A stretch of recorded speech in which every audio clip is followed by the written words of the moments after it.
Extras death, I am the son of Hades. अध्याय 281।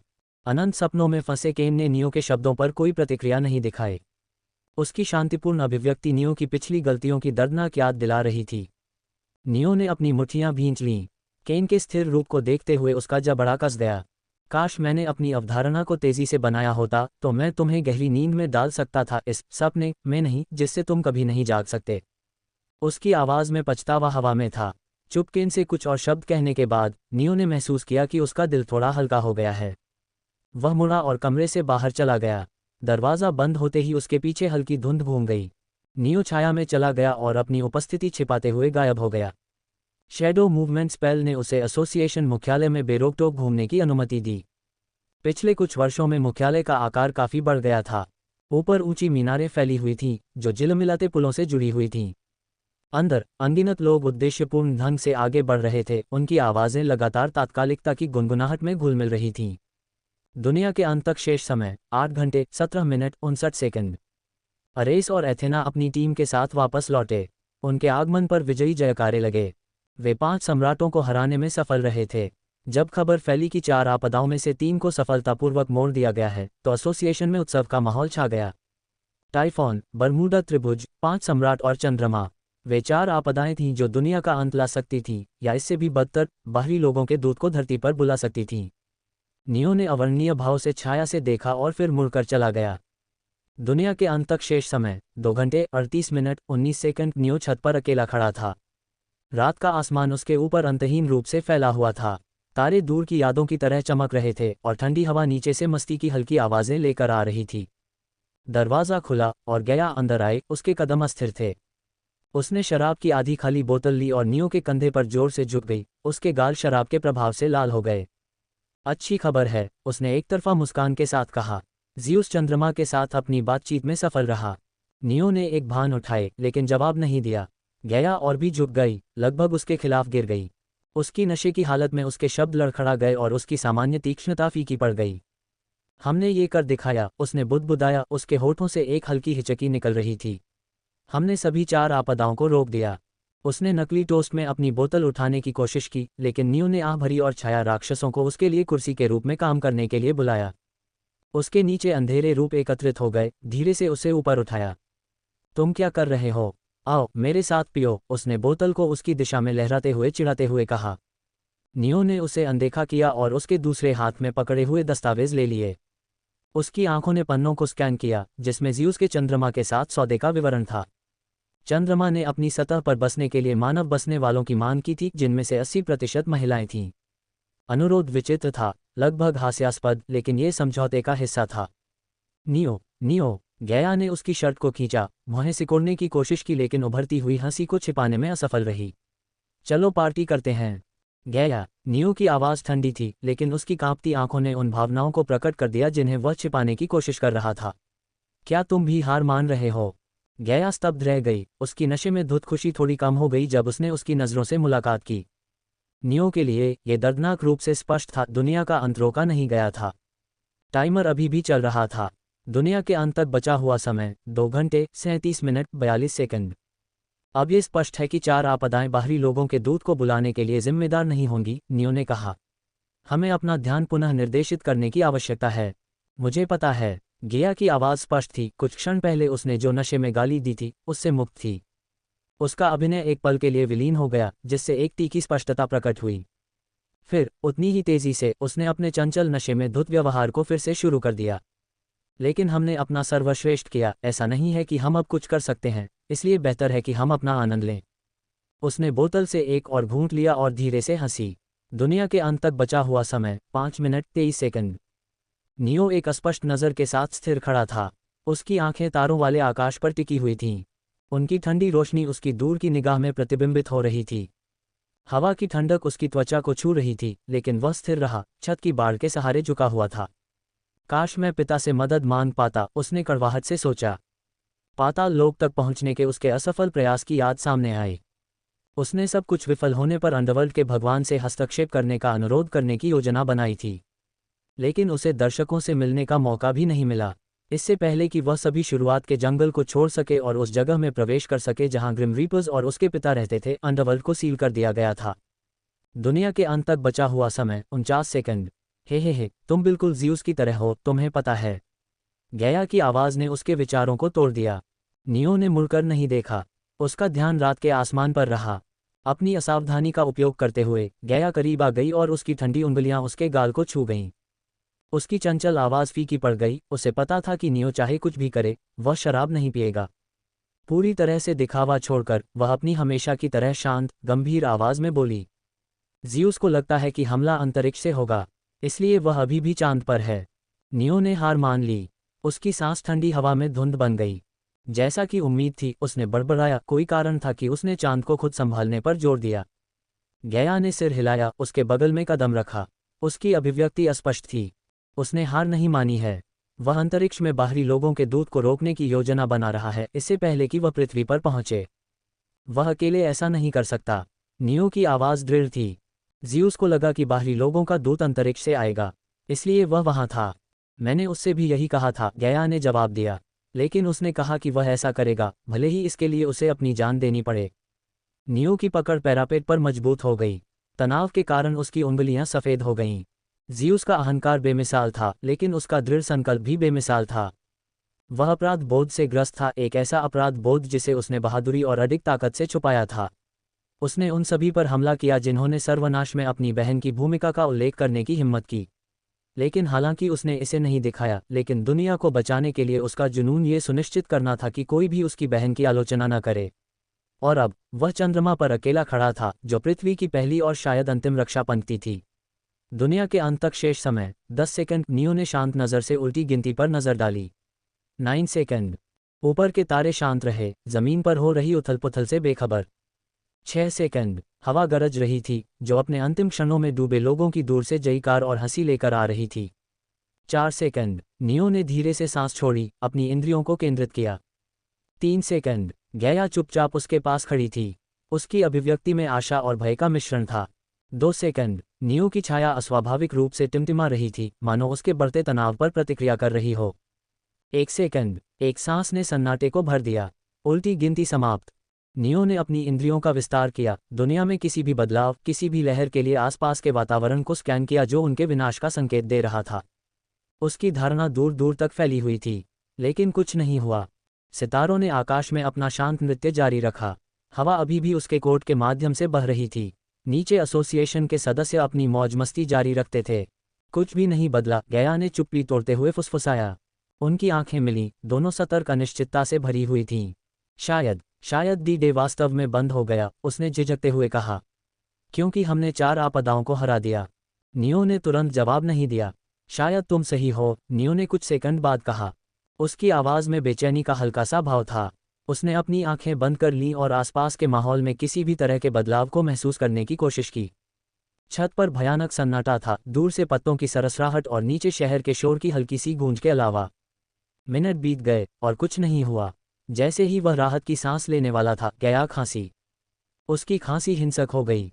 वह दोहरी हो गई और उसके होठों से खून बहने लगा और उसने नियो के हाथ को कांपते हुए पकड़ लिया। न नियो। उसकी आंखें लाल हो गई थीं। वह अपना मुंह खोलती और बंद करती रही, मानो कुछ कहने की कोशिश कर रही हो, लेकिन खांसी के कारण ऐसा नहीं कर पा रही थी। इससे पहले कि नियो प्रतिक्रिया कर पाता, उसकी आंखें घबराहट से चौड़ी हो गईं और उसका शरीर आगे की ओर झुक गया और वह बेहोश हो गई। आराम करने का कोई समय नहीं था। हवा भारी हो गई और नियो को दुनिया में एक अप्राकृतिक बदलाव महसूस हुआ। उसकी रीढ़ की हड्डी में एक ठंडी सिहरन दौड़ गई, क्योंकि उसकी सहज प्रवृत्ति चिल्ला रही थी कि कुछ बहुत गलत था।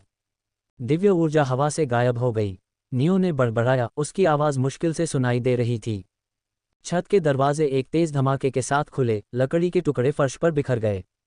क्रोनोस ने अंदर घुसकर कहा, बुरी खबर है, हम में से कोई भी अब मैना का उपयोग नहीं कर सकता। क्रोनोस ने कहा, हम मैना के बिना किसी भी क्षमता का उपयोग नहीं कर सकते हैं। उसके शब्द लड़खड़ा गए, क्योंकि उसकी नज़र गया पर पड़ी। उसके बगल में झुकते ही उसकी आंखें चौंक कर चौड़ी हो गईं। उसके हाथ उसकी नब्ज जांचने के लिए तेजी से चले। कुछ ही देर में उसकी भौहें सिकुड़ गईं और उसका चेहरा सख्त हो गया। ये वैसा ही है जैसा मैंने सोचा था, क्रोनोस ने गंभीरता से कहा। वर्ल्ड कोर के साथ कुछ हुआ है। तुम्हारा क्या मतलब है? नियो ने पूछा। उसने चारों ओर नज़र घुमाई और नीचे हो रही हलचल को महसूस किया। इमारत के अंदर जागने वाले घबरा रहे थे। मैना के गायब होने से उनकी क्षमताएं बेकार हो गई थीं और भ्रम जंगल की आग की तरह फैल गया। नियो को समझ में न आने वाले कारणों से वह अभी भी अपने भीतर दिव्य ऊर्जा को महसूस कर सकता था। उसने दूसरों की तरह अपनी दिव्य ऊर्जा नहीं खोई थी। विश्वकोर परिवेशीय मैना बनाने के लिए जिम्मेदार है। चूंकि मैना गायब हो गई है, इसका मतलब है कि विश्वकोर के साथ कुछ हुआ है, क्रोनोस ने भारी स्वर में समझाया। गया हम में से किसी से भी कहीं ज्यादा गहराई से विश्व से जुड़ी हुई है। विश्वकोर को हुए नुकसान का असर उस पर भी पड़ा होगा। जैसे ही दोनों ने बात की, गया की पीली त्वचा पर हल्की बैंगनी दरारें दिखाई देने लगी, जिससे एक फीकी अशुभ चमक निकल रही थी। बेलजेबब, नियो ने मानसिक रूप से पुकारा, उसके मन की आवाज में आग्रह था।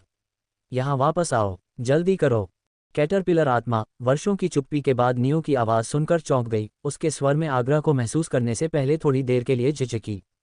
उसने विरोध की भावना को त्याग दिया और नियो के स्थान की ओर दौड़ पड़ा। यह क्या है? क्रोनोस ने बड़बड़ाया। जब उसने गया के शरीर पर दरारें फैलती देखीं तो उसकी भौहें सिकुड़ गईं। उसने उसे सावधानी से अपनी बाहों में उठा लिया। हमें उसे चिकित्सकों के पास ले जाने की जरूरत है, क्रोनोस ने कहा। बिना मैना के, वह गया की चोट को रोकने या उसकी स्थिति को सुधारने के लिए अपने समय के लगाव का उपयोग नहीं कर सकता था। दोनों मुख्यालय में भागे। उनके कदमों की आवाज हॉल में गूंज उठी। अंदर की हवा तनाव से भरी हुई थी क्योंकि जागृत करने वाले, हालांकि शुरू में अराजकता में थे, फिर अपना संयम वापस पाने लगे। अनगिनत लड़ाइयों के अनुभवी, वे संकट में शांत रहने के महत्व को समझते थे। जब उन्होंने क्रोनोस और नियो को प्रवेश करते देखा तो एकत्रित भीड़ में बड़बड़ाहट की लहर दौड़ गई। क्या वह क्रोनोस है? और उसके साथ कौन है? वे एसोसिएशन के अंदर क्या कर रहे हैं? उत्सुकता भरी फुसफुसाहटों को अनदेखा करते हुए दोनों मेडिकल विंग में दाखिल हुए। क्रोनोस ने धीरे से गया को बिस्तर पर लिटाया। डॉक्टरों ने तेजी से काम किया। हालांकि उन्होंने जो भी कोशिश की, वे न तो गया की हालत का कारण पता लगा पाए और न ही कोई इलाज खोज पाए। इसके तुरंत बाद अरेस और एथेना आ गए। जैसे ही उनकी नज़र गया की नाजुक हालत पर पड़ी, उनके चेहरे पर उदासी छा गई।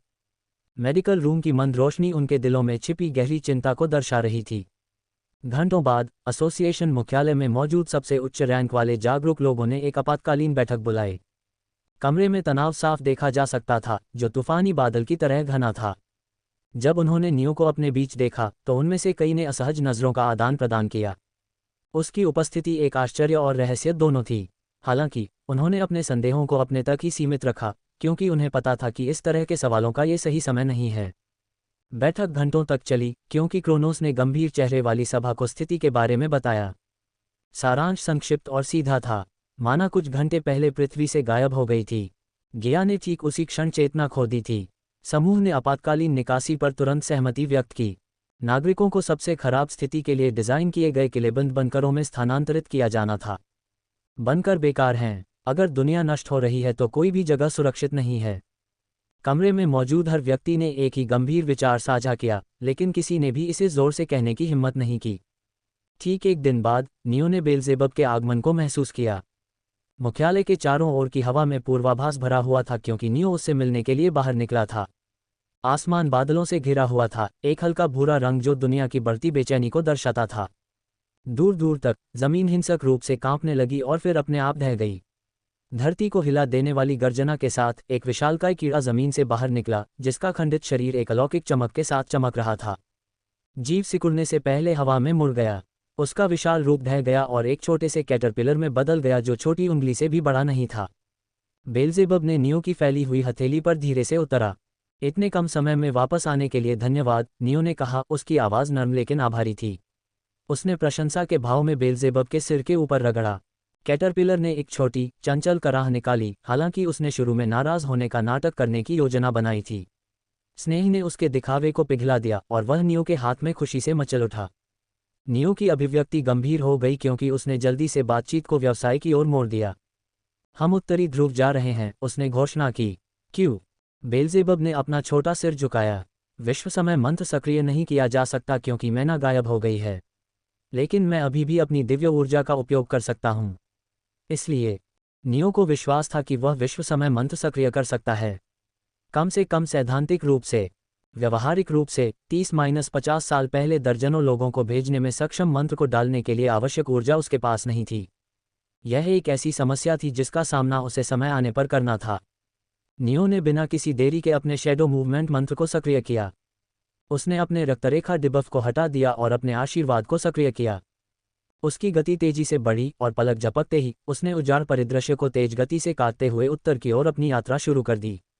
आधे दिन बाद नियो को रुकने के लिए मजबूर होना पड़ा जब पूरी दुनिया हिंसक रूप से हिल गई। उसके पैरों के नीचे की जमीन बहरेपन वाली दरारों से टूट गई। महासागर उबल रहे थे जिससे भाप के मोटे गुबार निकल रहे थे, जबकि ठंडी हवा तीखी और कड़वी हो रही थी जिससे उसके रास्ते में सब कुछ जम रहा था। एक प्राचीन चीख हवा में गूंज उठी जो पूरी दुनिया में गूंज उठी। इस आवाज में एक ऐसी शक्ति थी जो महाद्वीपों की नींव को हिलाकर रख देती थी। अटलांटिक महासागर के बहुत नीचे समुद्र तल मुड़ गया और फट गया, जिससे एक बहुत बड़ी खाई बन गई। पहाड़ों से भी बड़ा एक विशालकाय हड्डी का ड्रैगन खाई की गहराई से उभरा। ड्रैगन के कंकाल के रूप से एक दमनकारी आभा निकल रही थी। यह ऊपर की ओर तैरा, एक गड़गड़ाहट के साथ समुद्र की सतह को चीरते हुए, जिसने समुद्र में लहरें पैदा कर दीं। एक तेज गति से यह अपने फटे टूटे हुए पंखों को फैलाते हुए आसमान में उड़ गया। प्राणी की दहाड़ ने दुनिया को हिला दिया और पहाड़ों को चकनाचूर कर दिया। अपनी चोटों के बावजूद टूटे हुए पंख, एक गायब पैर और आंशिक रूप से कुचली हुई खोपड़ी, इसने भारी खतरे और शक्ति की आभा बिखेरी। प्राचीन हड्डी का ड्रैगन वेल्डोरा अपनी इंद्रियों को पूरी दुनिया में फैलाता था। उसकी धारणा बहुत बड़ी और अविचल थी, जो दम घुटने वाली लहर की तरह धरती पर हर जीव को छू रही थी। जागने वाले लोग डर के मारे वहीं जम गए, लकवाग्रस्त हो गए। कमजोर लोग जमीन पर गिर पड़े। जब उन्हें लगा कि ड्रैगन की नज़र उनकी आत्मा को भेद रही है तो उनके शरीर कांपने लगे। फिर जैसे ही यह आया था, दमनकारी भावना गायब हो गई जब वेल्डोरा ने अपनी आभा वापस ले ली। अपने लक्ष्य को खोजने के बाद वेल्डोरा ने अपने फटे हुए पंखों को फड़फड़ाया, हवा में शक्तिशाली झोंके भेजे और सीधे नियो की ओर उड़ गया। नियो, जिसने पहले से ही वेल्डोरा के दृष्टिकोण को महसूस किया था, गतिहीन खड़ा था। वह डर से नहीं बल्कि पृथ्वी पर वेल्डोरा के आगमन के कारण मोह सिकोड़ रहा था। वेल्डोरा अंडरवर्ल्ड में सभी शुरुआत के जंगल का संरक्षक था। वह अपने स्थान को तब तक नहीं छोड़ता था जब तक कि यह बिल्कुल आवश्यक न हो, और यह भी नहीं कि जीवित दुनिया में आना वेल्डोरा की अनुमति नहीं थी। ड्रैगन के क्षितिज पर दिखाई देने में बहुत समय नहीं लगा। नियो ने वेल्डोरा को देखा, जो हर बार अपने पंख खोलने पर आकाश को ढक लेता था। विशाल ड्रैगन नियो की ओर उड़ रहा था जब अचानक उसके घायल पंख पूरी तरह से टूट गए और वह दुर्घटनाग्रस्त हो गया। नियो की आंखें चौड़ी हो गईं। वह वेल्डोरा की ओर दौड़ा। वेल्डोरा, तुम्हें क्या हुआ? जैसे ही वह विशाल ड्रैगन के पास पहुंचा, उसने उसकी हड्डियों पर बैंगनी दरारें देखीं। यंग मास्टर, वेल्डोरा की आवाज़ एक पुराने पेड़ की तरह थी, प्राचीन लेकिन ज्ञान से भरी हुई। उसने अपने टूटे हुए शरीर को उठाने और नियो के सामने झुकने की कोशिश की। बंद करो, अपने आप को मजबूर मत करो, नियो ने कहा। विशाल ड्रैगन ने ठहाका लगाया। मैं सम्राट के बच्चे को उचित अभिवादन नहीं दे सकता। उसने अपने सामने के एक पैर से अपने ऊपरी शरीर को ऊपर उठाया और अपना सिर नीचे कर लिया। मैं तुम्हें स्वस्थ देखकर खुश हूं, हे सम्राट के महान बच्चे। वेल्डोरा अंडरवर्ल्ड के उन कुछ लोगों में से एक था जो जानते थे कि नियो थानाटोस था और वह भविष्य से था। इससे पहले कि नियो पूछ पाता कि वह जीवित दुनिया में क्यों आया था, वेल्डोरा ने चौंकाने वाली खबर दी। अंडरवर्ल्ड गिर गया है और सम्राट मारा गया है। उद्धरण चिन्ह अल्पविराम उद्धरण चिन्ह।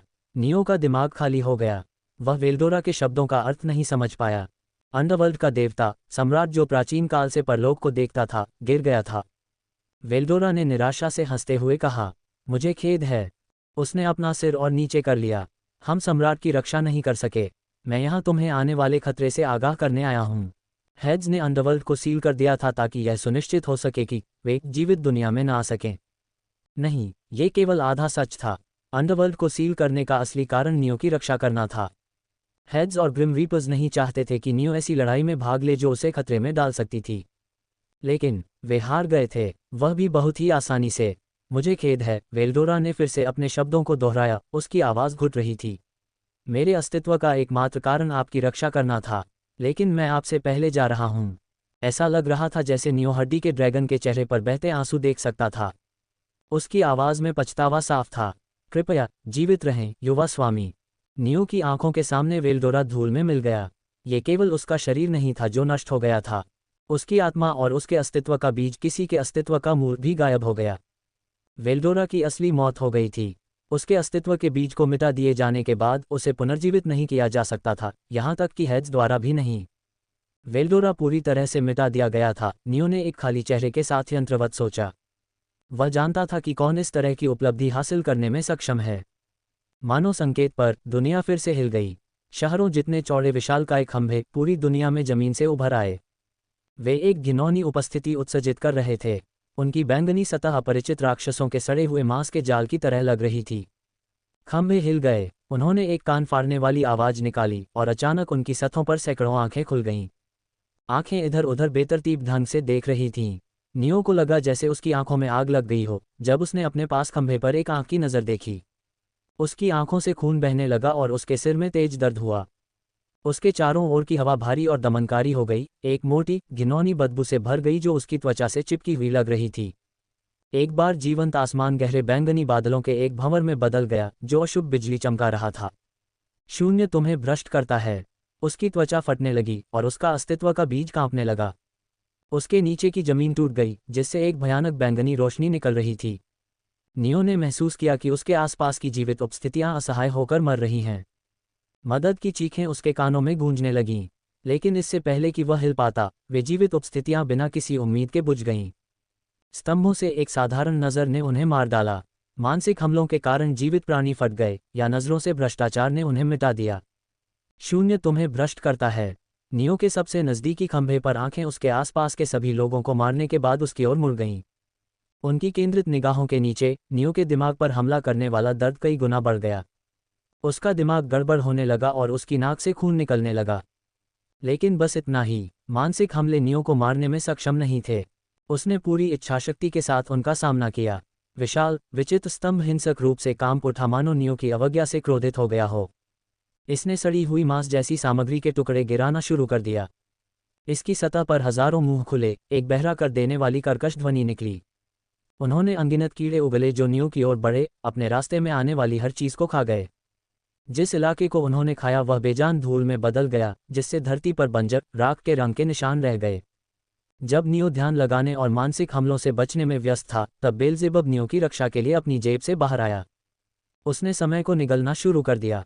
उसके कार्यों के कारण कीड़े हवा में जम गए और इससे नियो को बहुत ज़रूरी समय मिल गया। नियो ने अपने होठों को काटा, उम्मीद थी कि वह दर्द का इस्तेमाल अपने दिमाग को शांत करने के लिए करेगा। वह अपने शाश्वत कौशल और स्फिंक्स के चौथे दर्शन में कीड़ों के साथ अपने अनुभव के कारण शून्य के मानसिक हमलों और भ्रष्टाचार का सामना कर सकता था।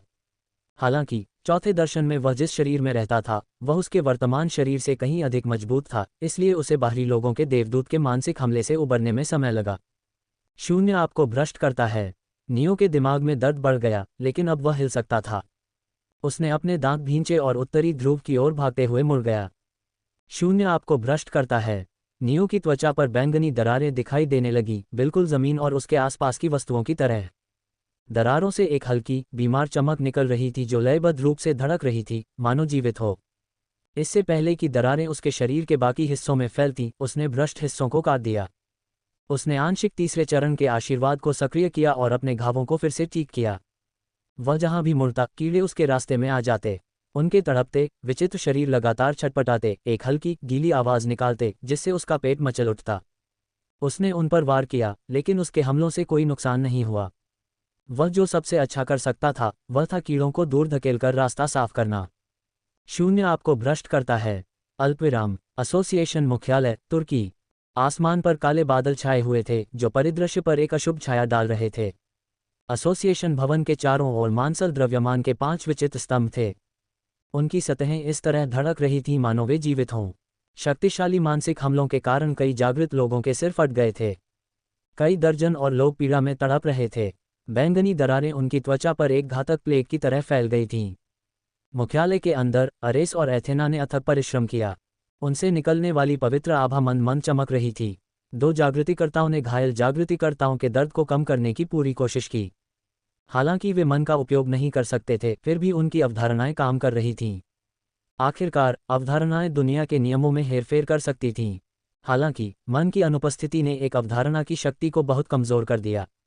अपने प्रयासों के बावजूद वे शायद ही किसी को ठीक कर पाए। बाहर मांस के खंभे बेचैनी से हिलने लगे और कीड़े उगलने लगे। कीड़े आकार में बहुत भिन्न थे, कुछ नाखून से भी बड़े नहीं थे, जबकि अन्य गगनचुंबी इमारतों जितने बड़े थे। उन्होंने अपने रास्ते में आने वाली हर चीज को खा लिया और तबाही के निशान छोड़ गए। अरेस ने अपनी महान तलवार पर अपनी पकड़ मजबूत कर ली। एथेना, सभी को ठीक करती रहो, मैं उन चीजों को रोक दूंगा, उसने दृढ़ता से आदेश दिया। लेकिन हम ही एकमात्र ऐसे लोग हैं जो लड़ सकते हैं, लेकिन हमें घायलों को ठीक करने के लिए किसी को पीछे छोड़ना होगा। अरेस के लहजे में बहस की कोई गुंजाइश नहीं थी। अधिकांश जागरूक लोगों ने अपने तत्वों पर महारत हासिल करने के बजाय अपने गुणों को उन्नत करने पर ध्यान केंद्रित किया था। यहाँ तक कि बहुत कम लोग अवधारणा बनाने के लिए आगे बढ़े, क्योंकि यह गुण रैंक को उन्नत करने से भी कठिन था। अरेस भारी लेकिन दृढ़ कदमों के साथ मुख्यालय के मुख्य द्वार की ओर बढ़ा। उसने प्रवेश द्वार के पास दर्जनों जागरूक लोगों को इकट्ठा होते देखा। उनके हाव भाव में डर और झिझक का मिश्रण था। यहाँ क्या हो रहा है? उसने पूछा। सर अरेस, जागने वालों में से एक ने इमारत के बाहर दूर खड़े किसी व्यक्ति की ओर इशारा करने से पहले झिझकते हुए कहा। उसने हमें इमारत के अंदर रहने का आदेश दिया। उनकी निगाहों का अनुसरण करते हुए अरेस ने मुख्यालय के बाहर दृढ़ता से खड़े नियो को देखा। अरेस की आंखें आश्चर्य से चौड़ी हो गईं। वह अभी भी यहाँ क्यों है? हमें उत्तरी ध्रुव पर जाने के लिए उसकी ज़रूरत है। इससे पहले कि अरेस एक और कदम उठा पाता, एक आवाज़ सीधे उसके सिर के अंदर गूंज उठी। मैं नियो नहीं हूँ, मैं थानाटोस हूँ, उसका इरादा क्लोन जिसे उसने एसोसिएशन मुख्यालय की रक्षा के लिए पीछे छोड़ दिया। अरेस ने भौहें सिकोड़ी। टेलीपैथी? हाँ, थानाटोस ने उसी मानसिक लिंक के माध्यम से पुष्टि की। अरेस ने आकृति की सावधानीपूर्वक जांच की, ये पुष्टि करने की कोशिश करते हुए कि क्या ये वास्तव में नियो था। उसने चलना बंद नहीं किया। थानाटोस की आवाज़ फिर से उसके दिमाग में गूंज उठी। मुझे किसी को भी रोकने की अनुमति दी गई है जो मूर्खतापूर्ण कार्य करने और इमारत छोड़ने की कोशिश करता है। मैं युद्ध में आपकी मदद कर सकता हूँ, अरेस ने अपने विचारों के माध्यम से उत्तर दिया। कृपया इस शरीर के मरने के बाद ऐसा करें, थानाटोस ने आगे की बहस को काटते हुए कहा। तब तक मेरा काम आपकी रक्षा करना है, आपकी मदद मांगना नहीं। थानाटोस के नीचे का अंधेरा अशुभ रूप से फैल गया, जिसने पूरे संघ भवन को घेर लिया। ये छायाओं के एक सुरक्षात्मक अवरोध में जम गया, जिसने सभी को सुरक्षित रूप से अंदर फंसा दिया। थानाटोस ने पलट कर देखा। उसने कीड़ों के बढ़ते समुद्र का सामना किया। नियो के इरादे के क्लोन के रूप में थानाटोस को या तो नियो द्वारा सीधे नियंत्रित किया जा सकता था या पूर्व निर्धारित आदेशों के भीतर स्वतंत्र रूप से कार्य किया जा सकता था। वर्तमान में उसे नियो द्वारा विश्व समय मंत्र को सक्रिय करने तक सभी की रक्षा करने का आदेश दिया गया था। आबादी दूरी तय करने वाले कीड़े अपने रास्ते में आने वाली हर चीज को खा गए। थानाटोस ने जटिल हाथ के संकेत बुनना शुरू कर दिया और अपनी सांस के नीचे एक मंत्र का जाप किया। उसके दोनों ओर दो विशाल जादुई घेरे दिखाई दिए, जो एक भयानक रोशनी से चमक रहे थे। उनमें से दो एसएसएस रैंक वाले छाया समन निकले। पहला एक विशाल मानव आकृति थी जिसका शरीर चारकोल काले रंग का था और सिर कुत्ते का था। दूसरा एक विशाल शेर जैसा था जिसके पंख और पूंछ एक सांप की तरह थी। दोनों समन युद्ध के लिए तैयार खड़े होने पर एक खतरनाक उपस्थिति का एहसास करा रहे थे।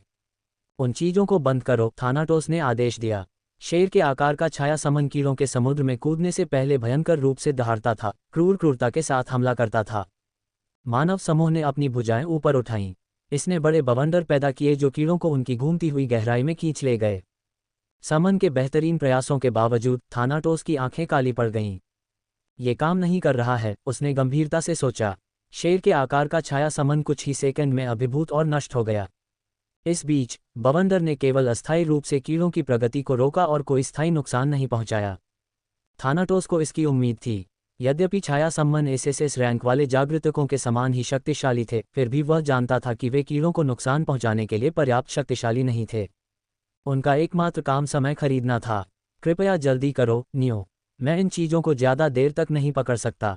युद्ध का मैदान अराजक हो गया क्योंकि बवंडर भूमि को चीर रहे थे और कीड़े उनके रास्ते में आने वाली हर चीज को खा रहे थे। हवा सड़न की बदबू से भरी हुई थी और मांस के खंभे लगातार कीड़े उगल रहे थे। थानाटोस की अभिव्यक्ति अच्छी नहीं थी। शक्तिशाली इरादे को जटिल तकनीकों के साथ मिलाकर एक इरादे का क्लोन बनाया गया था। इसके अंदर एक निश्चित संख्या में तकनीकें संग्रहित थीं, जो इसके गोला बारूद के रूप में काम कर रही थीं।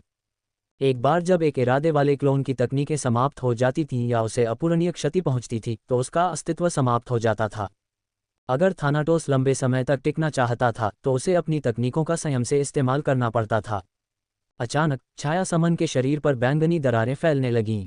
खंभों पर बिना पलक झपकाए आंखों ने छाया समन पर नजर डाली और उन्हें नष्ट कर दिया। 2 एसएसएस रैंक वाले शैडो समन को सेकंड में खत्म कर दिया गया। अगर यह कुछ दशक पहले हुआ होता तो वे 2 शैडो दुनिया को जीत सकते थे, लेकिन बाहरी भगवान के देवदूत के सामने वे कीड़ों से भी ज्यादा ताकतवर नहीं थे।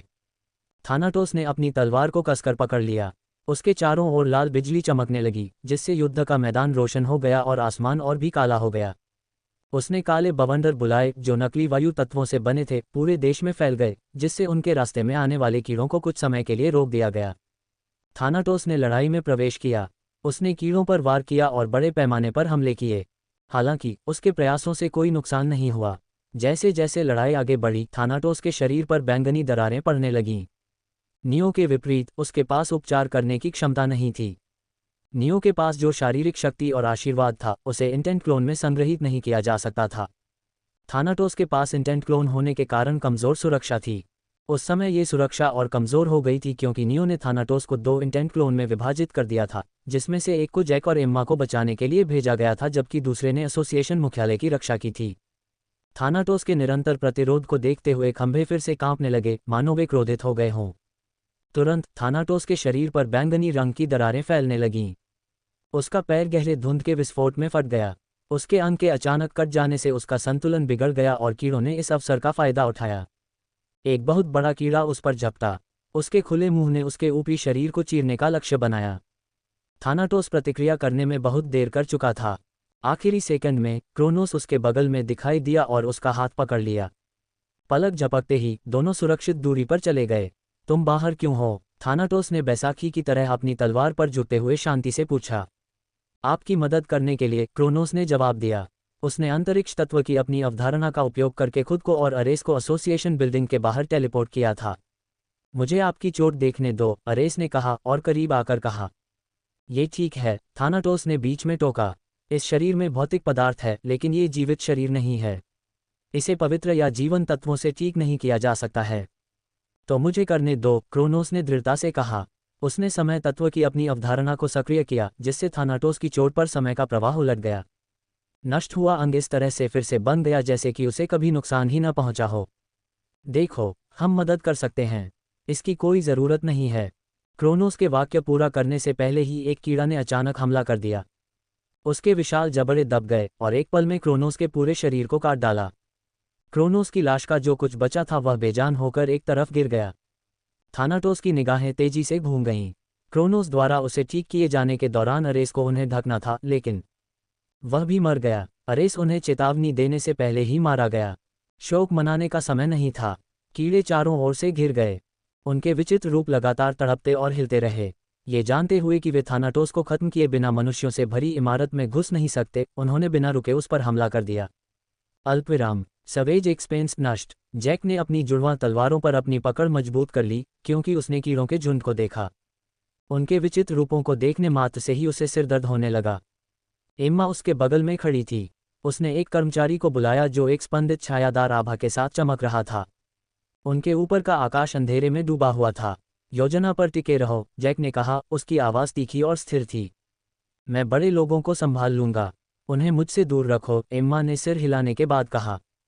कीड़े निरंतर ज्वार की तरह आगे बढ़े। उसी समय जैक की छाया खिल गई। उसकी सेना के मरे हुए लोग छाया के अंधेरे की गहराई से रेंगते हुए बाहर निकले। दसियों हजार कंकाल सैनिक, कंकाल जादूगर, दुल्हन, कई अस्थि ड्रैगन और हजारों अन्य मरे हुए प्रकार के राक्षस उसके पीछे खड़े थे।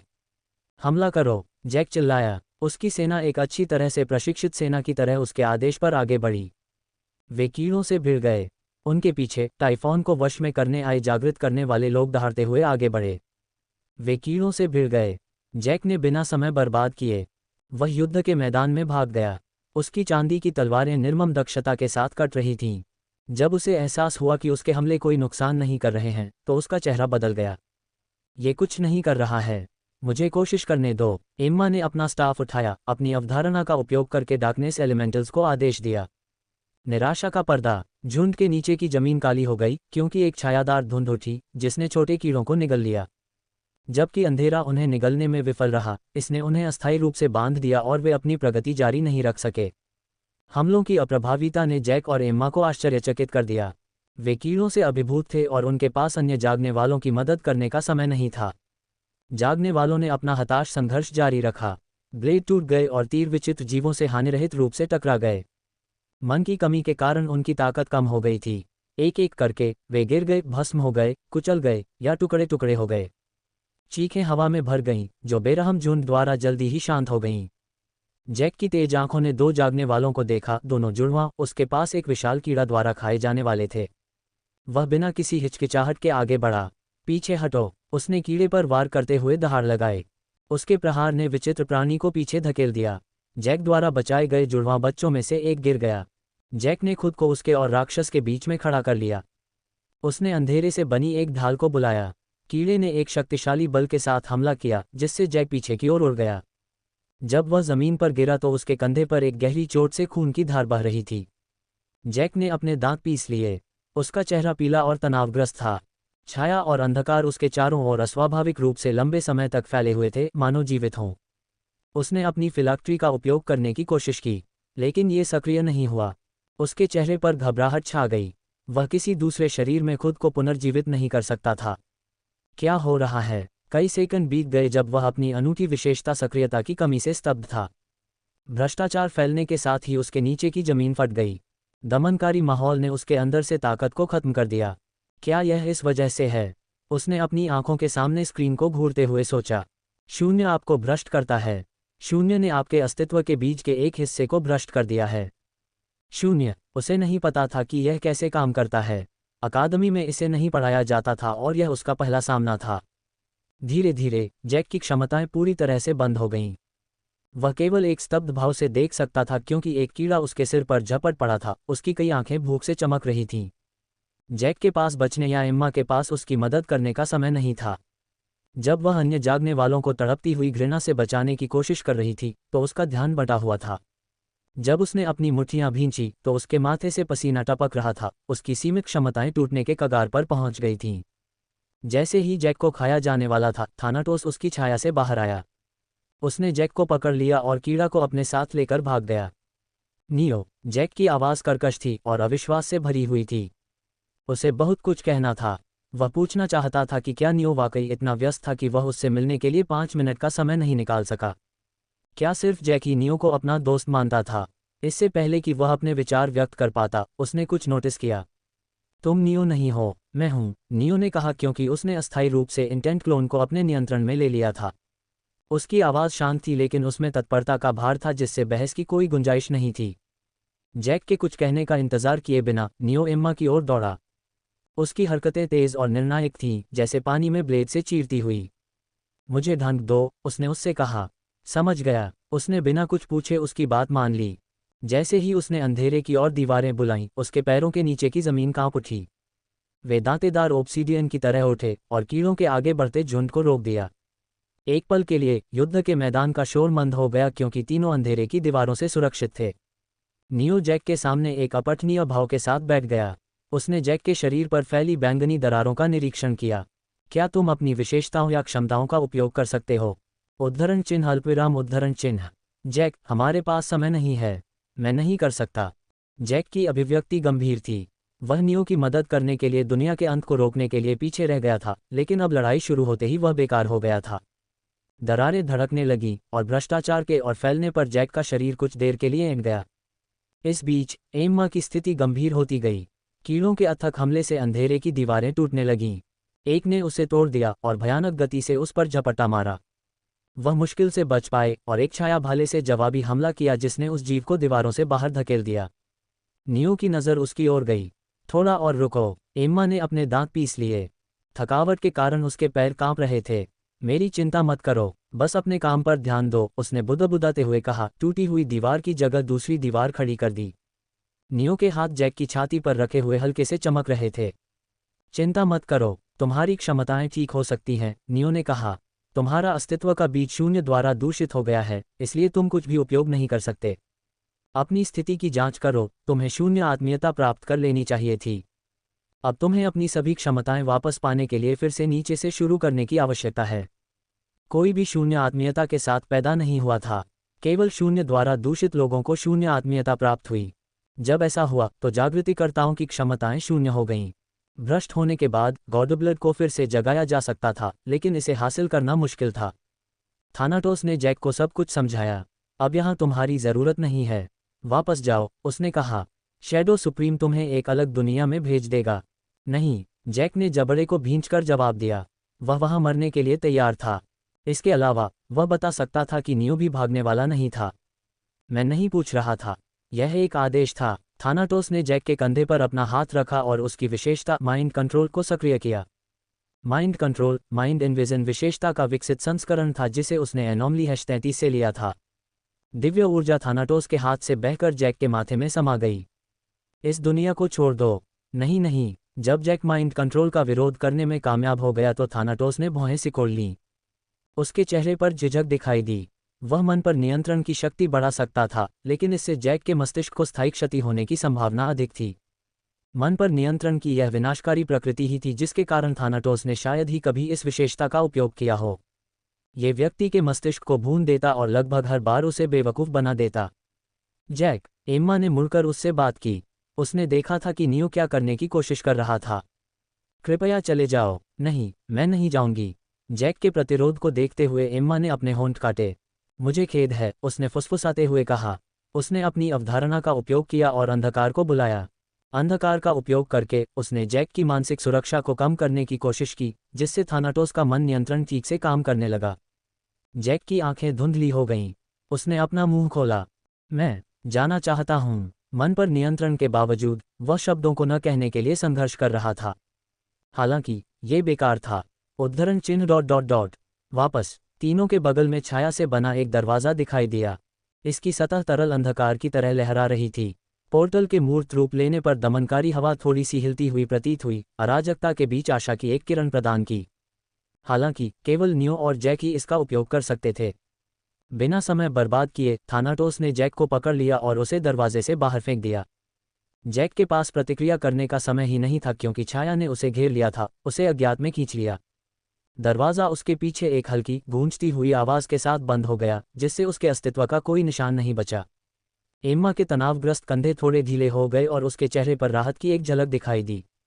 उसे नहीं पता था कि जैक कहाँ गया था, लेकिन थानाटोस के हाव भाव को देखते हुए उसे पता था कि वह अब सुरक्षित है।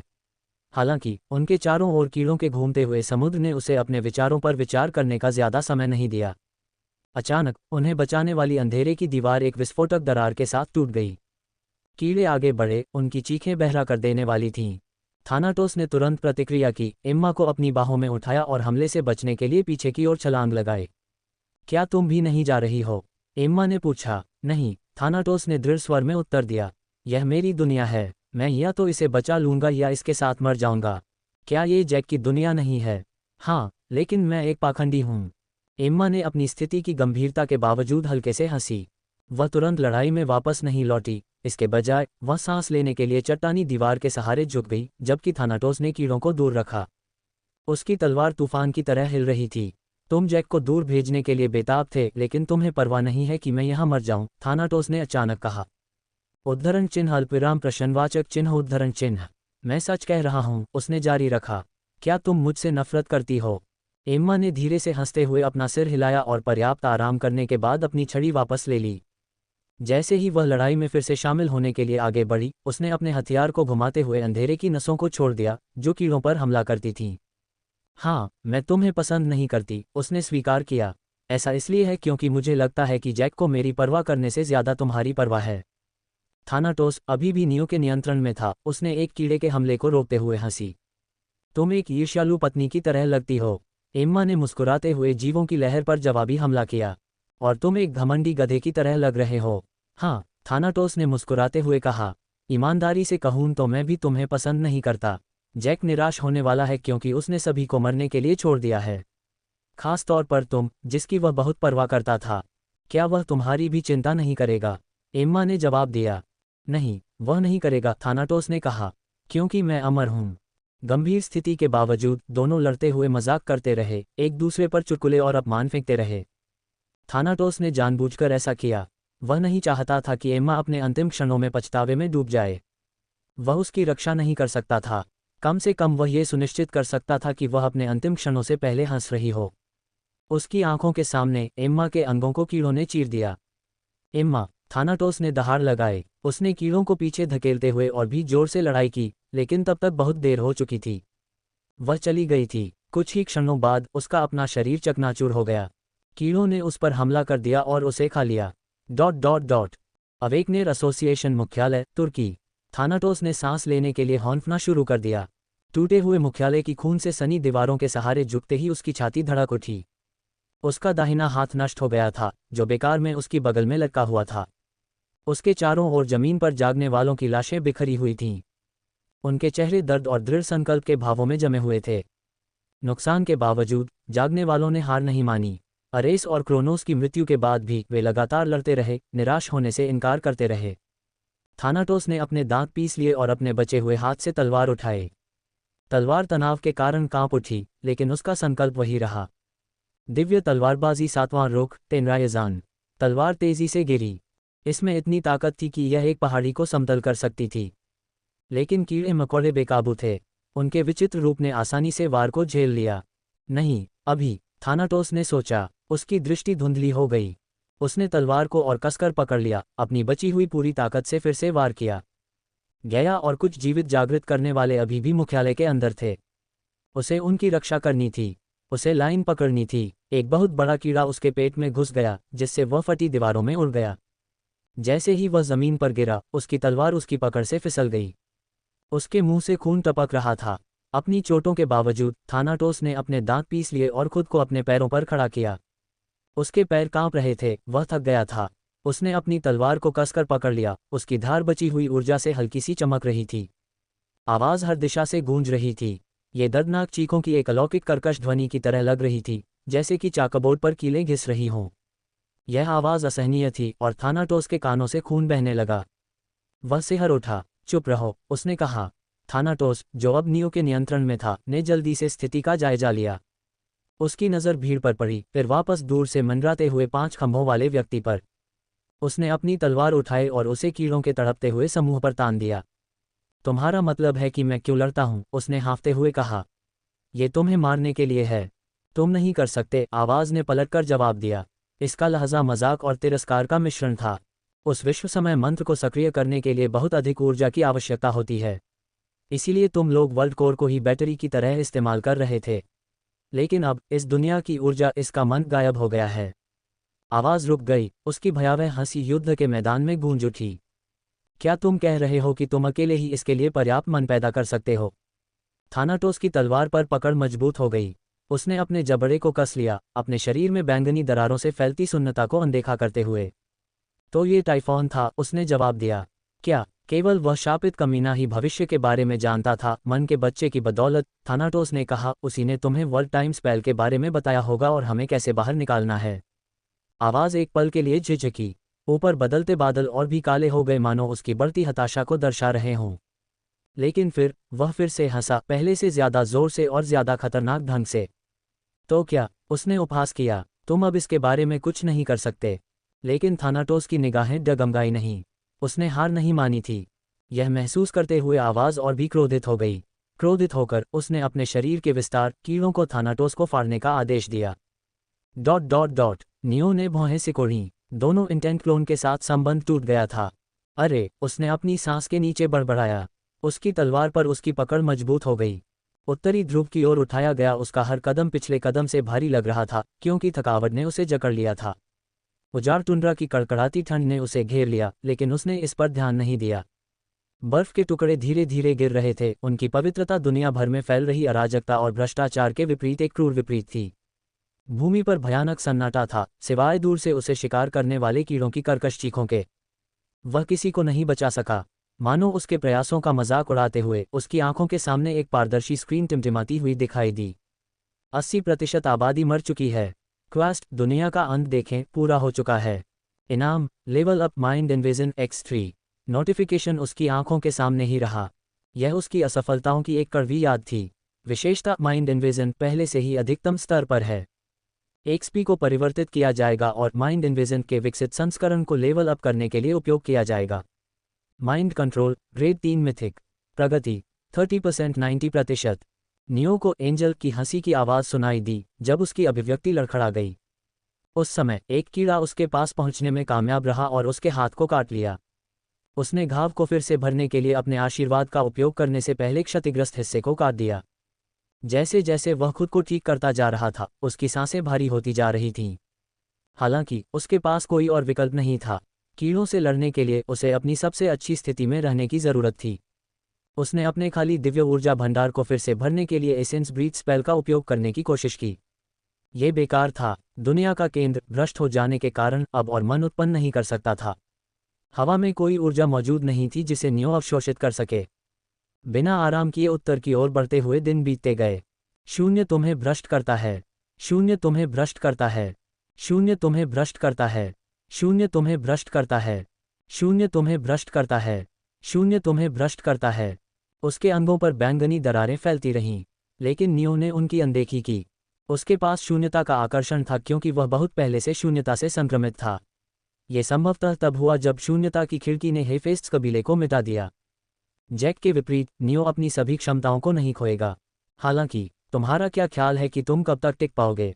तुम्हारा अस्तित्व का बीज नष्ट होने वाला है। जब उसने कोई जवाब नहीं दिया तो देवदूत ने उस पर ध्यान देना बंद कर दिया। दिन बीतते गए, नियो अपने मन में एक ही लक्ष्य लेकर आगे बढ़ता रहा। उसे उत्तरी ध्रुव पर पहुंचना था और विश्व समय मंत्र को सक्रिय करना था। उसे करना था। उसके विचार रुक गए और उसका शरीर हिलना बंद हो गया। थक कर वह बर्फ में गिर गया। उसके अंग हिल नहीं रहे थे और उसके विचार धीरे धीरे रुकने लगे थे। शून्यता के लिए मरने से उसका अस्तित्व का बीज नष्ट हो जाएगा। अमर कौशल उसे ऐसी मृत्यु से पुनर्जीवित नहीं कर पाएगा। मैं यहाँ नहीं गिर सकता। नियो ने बर्फ को अपने पंजे से पकड़कर अपने शरीर को आगे की ओर खींचने की कोशिश की। उसने जमीन को पकड़ लिया। वह आगे बढ़ गया। उसने जमीन को पकड़ लिया। वह आगे बढ़ गया। उसका शरीर बिना सोचे समझे वही हरकतें दोहराता रहा। नियो की इच्छाशक्ति लगभग अनंत थी और उसने हार मानने से इनकार कर दिया। हालांकि उसे सहारा देने वाली शक्ति के बिना उसकी इच्छाशक्ति बेकार थी।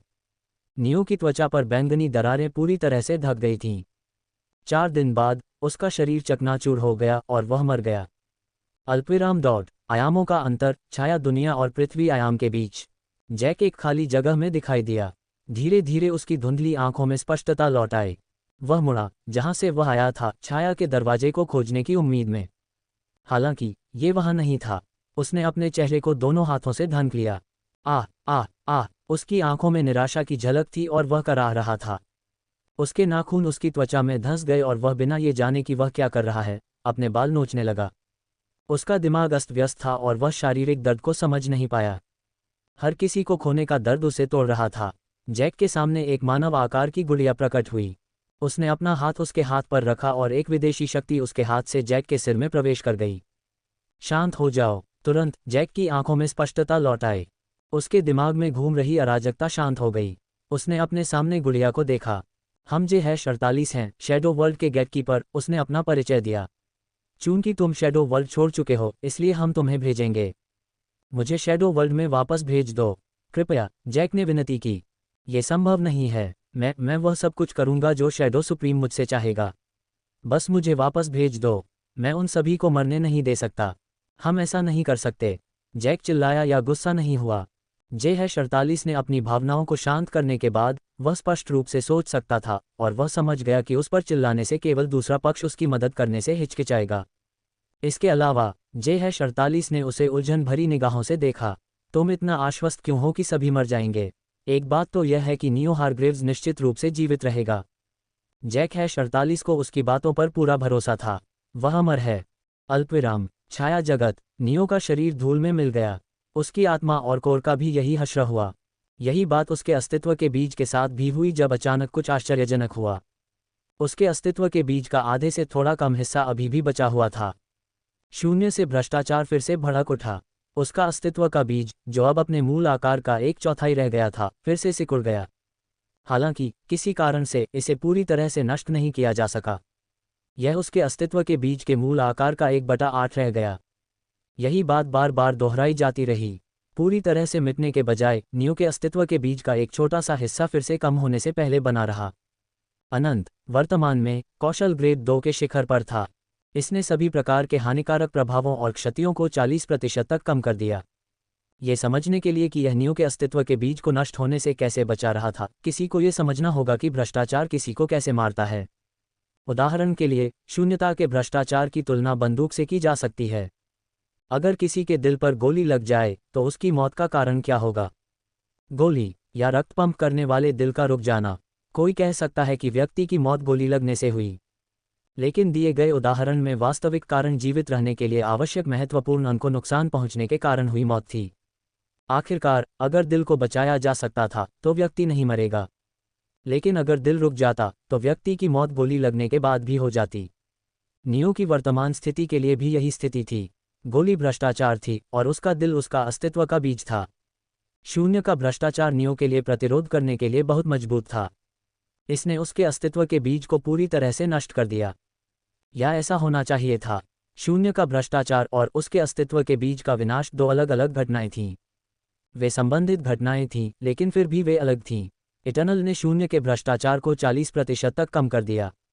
हालांकि बचा हुआ 60% भ्रष्टाचार नियो को मारने के लिए काफ़ी मजबूत था। इस मामले में इटर्नल उसकी मदद नहीं कर सका। बचे हुए 60% भ्रष्टाचार के कारण उसका अस्तित्व का बीज पूरी तरह से नष्ट हो गया। यह एक अन्य प्रकार का हमला था। इटर्नल ने फिर से नुकसान को 40% तक कम कर दिया। पूरी तरह से नष्ट होने के बजाय उसके अस्तित्व के बीज का केवल 2/3 हिस्सा ही नष्ट हुआ। बेशक इससे उसकी वर्तमान स्थिति में कोई बदलाव नहीं आया। भ्रष्टाचार ने नियो के अस्तित्व के बीज के शेष हिस्से पर हमला करना जारी रखा। इटर्नल ने जो किया वह उसके विनाश में देरी करना था। इसे दूसरे उदाहरण से समझाने के लिए हम नियो के अस्तित्व के बीज को संख्या 1 के रूप में सोच सकते हैं। भ्रष्टाचार को उसके नंबर 1 को तुरंत 0 नंबर पर कम करना था। हालांकि इटर्नल ने नुकसान का विरोध किया और संख्या 1 केवल संख्या 0.4 पर सिमट गई। फिर से भ्रष्टाचार ने उस पर हमला किया और इटर्नल ने फिर से उसकी रक्षा की। संख्या 0.4 से घटकर 0.16 हो गई, फिर 0.064 हो गई, फिर 0.0256 हो गई और इसी तरह। इटर्नल ने नियो के अस्तित्व के बीज के तात्कालिक विनाश को एक अनंत लंबी प्रक्रिया में बदल दिया। ये कौशल उसके अस्तित्व के बीज के एक छोटे से हिस्से को जीवित रखता था। यह अपने आप में कुछ खास नहीं था। अस्तित्व के बीज का एक हिस्सा कुछ भी नहीं कर सकता था। हालांकि नियो के पास एक और कौशल था जो शाश्वत कौशल के साथ पूरी तरह से तालमेल बिठाता था। अमर, जब तक उसका अस्तित्व का बीज बना रहेगा, ये कौशल उसे पुनर्जीवित कर सकता था।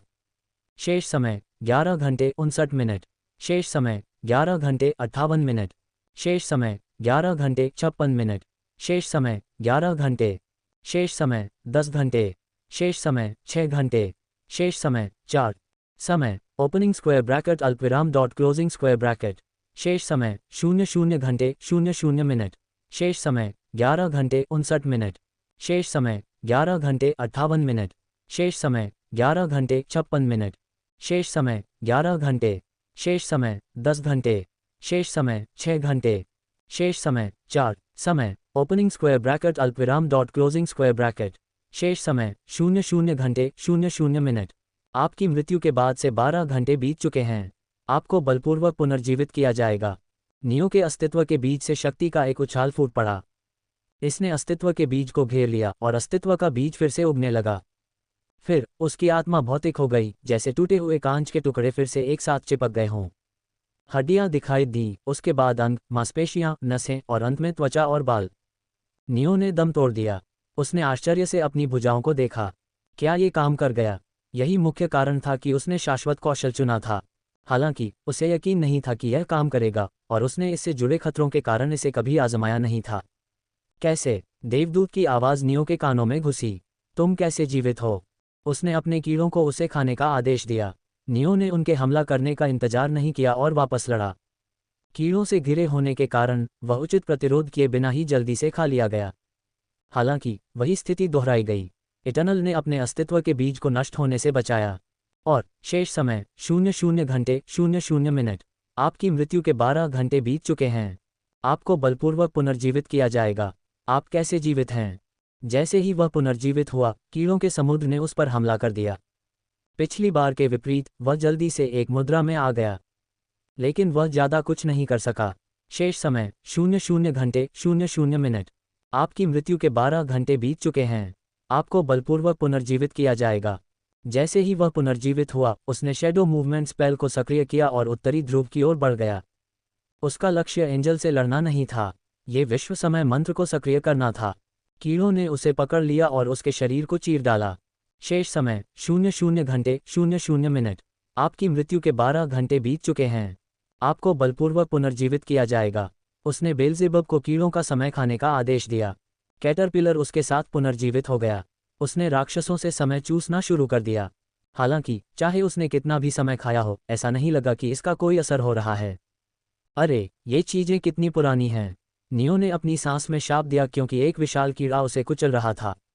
शेष समय 00 घंटे 00 मिनट। आपकी मृत्यु के 12 घंटे बीत चुके हैं। आपको बलपूर्वक पुनर्जीवित किया जाएगा। शेष समय 00 घंटे 00 मिनट। आपकी मृत्यु के 12 घंटे बीत चुके हैं। आपको बलपूर्वक पुनर्जीवित किया जाएगा। शेष समय 00 घंटे 00 मिनट। आपकी मृत्यु के 12 घंटे बीत चुके हैं। आपको बलपूर्वक पुनर्जीवित किया जाएगा।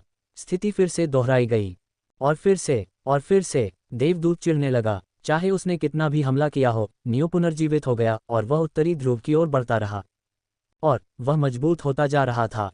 उसकी हर मौत ने उसके आसपास की मौत को मजबूत किया। शेष समय 00 घंटे 00 मिनट। तुम्हारी मृत्यु के बाद से 12 घंटे बीत चुके हैं। तुम्हें बलपूर्वक पुनर्जीवित किया जाएगा। त्रुटि, तुम्हारे पास अमर के लिए कोई स्टैक नहीं बचा है। कौशल सक्रिय नहीं हो पाया। इससे कोई फर्क नहीं पड़ा। शाश्वत अभी भी काम कर रहा था और इसने उसके अस्तित्व के बीज को नष्ट होने से बचाया। एक बार आधी रात हो गई, अमर कौशल ने एक नया स्टैक प्राप्त किया। फिर तुम्हारी मृत्यु के बाद से 12 घंटे बीत चुके हैं। तुम्हें बलपूर्वक पुनर्जीवित किया जाएगा। वह फिर से पुनर्जीवित हो गया। बस मर जाओ। कीड़ों की दीवार उसके ऊपर गिर गई। हालांकि नियो ने इसे बार बार अनुभव किया, इसलिए वह उसके रास्ते से हट गया। उसने कीड़ों को चकमा दिया। मरने, पुनर्जीवित होने और उत्तरी ध्रुव की ओर एक छोटा कदम बढ़ाने की प्रक्रिया अज्ञात समय तक जारी रही। नियो ने हार नहीं मानी। उसने हार मानने से इनकार कर दिया। हर बार जब वह पुनर्जीवित होता तो वह तुरंत उत्तरी ध्रुव की ओर बढ़ जाता।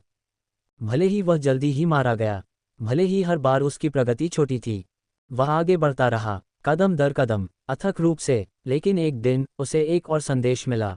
100% आबादी मर चुकी है। खोज, अंतिम जीवित इंसान बने, पूरी हुई। इनाम, level up Anant X1, whisper of time X1। Neo को एक शक्तिशाली झटका लगा। वह वापस उड़ गया। उसका शरीर बर्फ से टकरा रहा था। रुकने के बाद वह कीड़ों से बचने के लिए तुरंत पीछे नहीं खड़ा हुआ। क्या आप विस्पर ऑफ टाइम का उपयोग करना चाहेंगे? सुझाव, विस्पर ऑफ टाइम अपने पीछे वॉइस ऑफ टाइम छोड़ सकता है। नियो ने उन पलों को याद किया जब वह अपने टाइम तत्व को जागृत करते हुए टाइम डेथ से मरने के करीब था। उस समय जब वह अनरिमेम्बरेंस और टाइम स्लिपिंग से मरने के करीब था तो उसे टाइम की आवाज़ें सुनाई देने लगी थीं। क्या मैं अपने पीछे ऐसी ही वॉइस ऑफ टाइम छोड़ सकता हूँ? लेकिन क्या सिर्फ वे लोग ही नहीं सुनेंगे जो टाइम डेथ से मरने वाले हैं? फिर भी यह मेरी किस्मत पर निर्भर करता है कि वे इसे सुन पाते हैं या नहीं। फिर भी नियो ने विस्पर ऑफ टाइम का उपयोग किया। इस बात की कोई गारंटी नहीं थी कि वर्ल्ड टाइम स्पेल सक्रिय होगा। उसके पास इसे सक्रिय करने की ऊर्जा भी नहीं थी। समय की आवाज़, हालांकि एक जुआ है, उसे अतीत, वर्तमान और भविष्य को संदेश भेजने में मदद कर सकती है। ये वर्तमान स्थिति को बदल सकता है। समय की फुसफुसाहट X1 सक्रिय हो गई है। कृपया अपना संदेश छोड़ें। सूचना नियो के दिमाग में प्रवाहित हुई, जिससे उसे पता चला कि वह जो संदेश छोड़ सकता है उसकी लंबाई कितनी है। मैं नियो हारग्रेव्स हूँ, जिसने अपने फायदे के लिए अतीत में हस्तक्षेप किया। मेरे कार्यों के कारण अतीत बदल गया और इसने दुनिया को नष्ट कर दिया। यदि आप दुनिया को बचाना चाहते हैं तो टाइफॉन से मैना के बच्चे की रक्षा करें। उसकी सांस ठंडी हवा में सफ़ेद धुंध छोड़ गई। कृपया। समय की फुसफुसाहट X1 का उपयोग किया गया है। नियो आसमान को घूरता रहा। कुछ भी नहीं बदला। जैसे जैसे कीड़े उसके शरीर को खा रहे थे, उसके होठों से केवल एक ही वाक्य निकला। ऐसा लगता है कि किसी को संदेश नहीं मिला, या वे अतीत को बदलने में विफल रहे। निराशा में पड़ने के बजाय नियो ने फिर से चलना शुरू कर दिया। मृत्यु और अंधकार की आभा उसके शरीर से बाहर निकली, जिससे कीड़े पीछे हट गए। उसने खड़े होने के लिए ओबिट्स को बैसाखी के रूप में इस्तेमाल किया। जैसे ही वह उत्तर की ओर बढ़ते हुए कीड़ों से लड़ा, स्क्रीन फिर से उसकी आंखों के सामने चमक उठी। क्या आप eternal level up X1 card का उपयोग करना चाहेंगे? हाँ, इटर्नल ग्रेड 2 मिथिक। प्रगति 100%। नियो के शरीर से एक शक्तिशाली आभा निकली। उसका शरीर विकसित होने लगा। उसने ध्यान लगाना या अपनी सफलता पर ध्यान केंद्रित करना बंद नहीं किया। उसके कार्यों ने सफलता के दौरान उसकी दिव्य ऊर्जा को उग्र बना दिया और उसके शरीर को नष्ट कर दिया। ऊर्जा अनियंत्रित रूप से भड़क उठी, उसकी हड्डियों को चकनाचूर कर दिया और उसकी नसों को फाड़ दिया। उसका शरीर बार बार नष्ट हो गया। हालांकि उसने अपने आशीर्वाद के तीसरे चरण का उपयोग करके इसे बार बार पुनर्जीवित किया। वह एक राक्षस की तरह लग रहा था। लाल बिजली और काली मांसपेशियां उसके चारों ओर घूम रही थीं, जबकि उसकी मांसपेशियां और शरीर टूट रहे थे और लगातार ठीक हो रहे थे, जबकि वह कीड़ों के समुद्र से लड़ रहा था। अनंत ग्रेड 1 पौराणिक। प्रगति 100%। विशेषता के अपग्रेड होने के बाद उसकी आंखों के सामने स्क्रीन दिखाई दी। वह ये देखकर हैरान था कि उसकी विशेषता की प्रगति जारी थी। ऐसा इसलिए हुआ होगा क्योंकि मैंने विशेषता को अपग्रेड करने के लिए सिस्टम का उपयोग किया था और क्योंकि विशेषता अब कभी भी विकसित होने वाली थी। अद्वितीय कौशल अनंत में महारत हासिल कर ली गई है। 3 अद्वितीय कौशल विकास अनलॉक किए गए हैं। नियो ने अपनी आंखों के सामने चमकती स्क्रीन को देखा। कृपया एक अद्वितीय कौशल चुनें। 1. अनंत, अपने ऊर्जा भंडार को 2 की शक्ति से बढ़ाएं। 2. प्राइमोजेनिटर, लक्षणों, कौशलों या यहाँ तक कि शारीरिक और जादुई विशेषताओं की दिशा को एक निश्चित सीमा तक संशोधित करने की अनुमति देता है, जैसे जैसे वे विकसित होते हैं और बढ़ते हैं। 3. अंतिमता, उपयोगकर्ता को अंतिम अंत की शक्ति का उपयोग करने की अनुमति देता है। जब नियो ने अपने अनंत कौशल विकास के लिए विकल्प देखे तो वह भौंचक्का रह गया। वे काफ़ी आश्चर्यजनक विकल्प हैं। जब वह कौशलों के बीच अंतर को समझने पर ध्यान केंद्रित करता था तो उसका शरीर कीड़ों से बचता रहता था। वह मर गया, लेकिन उसने इस पर कोई ध्यान नहीं दिया और जब वह पुनर्जीवित हुआ तो अपना ध्यान फिर से पढ़ने पर केंद्रित कर दिया। अनंत उसकी वर्तमान आवश्यकता के लिए सबसे उपयुक्त था। विश्व समय मंत्र को सक्रिय करने के लिए बहुत अधिक ऊर्जा की आवश्यकता थी। ऊर्जा उसके पास नहीं थी। अनंत कौशल प्रत्येक रैंक अप पर उसके दिव्य ऊर्जा भंडार को 2 की शक्ति से बढ़ाएगा। ये वृद्धि उसके रैंक अप के कारण स्वाभाविक रूप से उसकी दिव्य ऊर्जा में वृद्धि के बाद होगी। यदि ग्रेड 5 एम्पायरियन डेमिगॉड होने पर उसके पास कुल दिव्य ऊर्जा की 2 इकाइयाँ थीं, तो ग्रेड 4 पर उसके पास कुल 3 इकाइयाँ दिव्य ऊर्जा भंडार होंगी। फिर अनंत कौशल सक्रिय होगा और ग्रेड 4 पर उसका दिव्य ऊर्जा भंडार 9 इकाइयाँ हो जाएगा।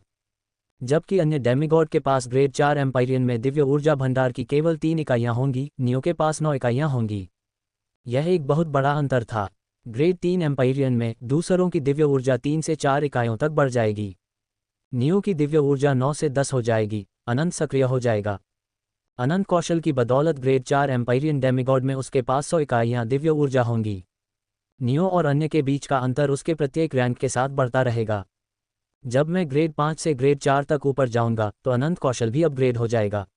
इसका मतलब है कि वृद्धि 2 की शक्ति होने के बजाय ये 3 की शक्ति बन सकती है। यह इस तथ्य की अनदेखी करते हुए था कि नियो के पास एक और विशेषता थी और अनंत उस पर भी काम करेगा।